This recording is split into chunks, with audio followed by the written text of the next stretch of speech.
श्री स्वामी समर्थ. आज आहे सोमवती अमावस्या. तर आजच्या दिवशी तुम्हाला कर्पूर होम कसा करायचा ते मी तुम्हाला सांगणार आहे. शास्त्रात या तिथीला अत्यंत महत्त्व दिलं गेलं आहे. आपल्या घरातील नकारात्मकता, वास्तुदोष किंवा मनातील भीती दूर करण्यासाठी आजच्या या दिवशी अत्यंत प्रभावी सेवा केली जाते, ती म्हणजे नारळावरती कर्पूर होम. आता अनेकांना प्रश्न पडतो की नारळावरतीच कर्पूर का जाळायचा, तो कसा जाळायचा आणि त्याचे फायदे काय आहेत. तर आजच्या व्हिडिओमध्ये आपण या सर्वांची प्रश्नांची उत्तरे सविस्तर बघणार आहोत. तर नारळाला आपण श्रीफळ म्हणतो. नारळाचे वरचे कवच हे हरिद्वाराच्या ब्रह्मकुंडाचे प्रतीक आहे आणि त्यातील पाणी हे पवित्र गंगेसारखं मानलं जातं. जेव्हा आपण नारळाच्या शेंडीवरती कापूर प्रज्वलित करतो तेव्हा आपण प्रत्यक्ष गंगाकाठी बसून यज्ञ करत आहोत अशी आध्यात्मिक भावना त्या पाठीमागं असते आणि यामुळे घरातील जडपणा आणि वाईट शक्तींचा प्रभाव जो आहे तो नष्ट होतो. आता यासाठी तुम्हाला काय घ्यायचं, तर एक नारळ घ्यायचा आहे, भीमसेनी कापूर घ्यायचा आहे, शक्यतो नैसर्गिक भीमसेनी कापूरच वापरावा, 2 लवंगा घ्यायच्या ज्यांना फूल आहे अशा, आणि एक वेलची घ्यायची आहे. जर तुम्ही नारळ हातात धरणार असाल तर ठीक, नाही तर त्यासाठी एक ताम्रपात्र किंवा पितळी ताट घ्यायचं आहे.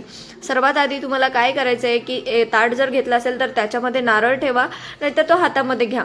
नारळाची शेंडी जी आहे ती देवाच्या म्हणजे देवाकडे करा.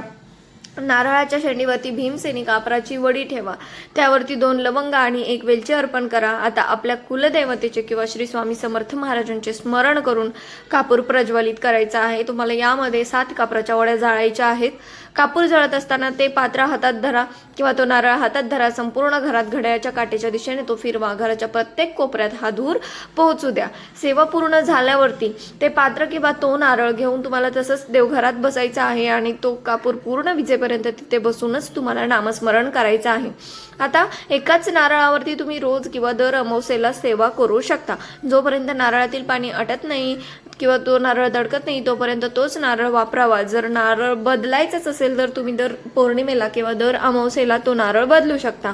आता तो नारळ जो आहे जर तुम्हाला तो विसर्जित करायचा असेल तर तो अमावस्येला किंवा पौर्णिमेला विसर्जित करा आणि तो वाहत्या पाण्यामध्ये सोडून द्या.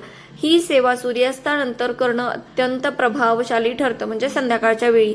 यामुळे तुमच्या घरातील पितृदोष शांत होतात, पती पत्नीमध्ये वाद किंवा घरातील कटकटी कमी होतात आणि जर तुम्हाला एखादा निर्णय घेताना अडचण येत असेल तर या सेवेमुळे मन शांत होऊन योग्य मार्ग सापडतो. आजच्या सोमवती अमावस्येला ही छोटी पण एक अत्यंत शक्तिशाली सेवा नक्की करून पहा. ही तुम्ही दररोज केलीत तरी चालेल. तुम्हाला हा व्हिडिओ कसा वाटला हे मला कमेंट करून सांगायला विसरू नका आणि आवडला असेल तर लाईक शेअर करा आणि आपल्या मित्र परिवारासोबत सुद्धा शेअर करायला विसरू नका. श्री स्वामी समर्थ. श्री गुरुदेव दत्त.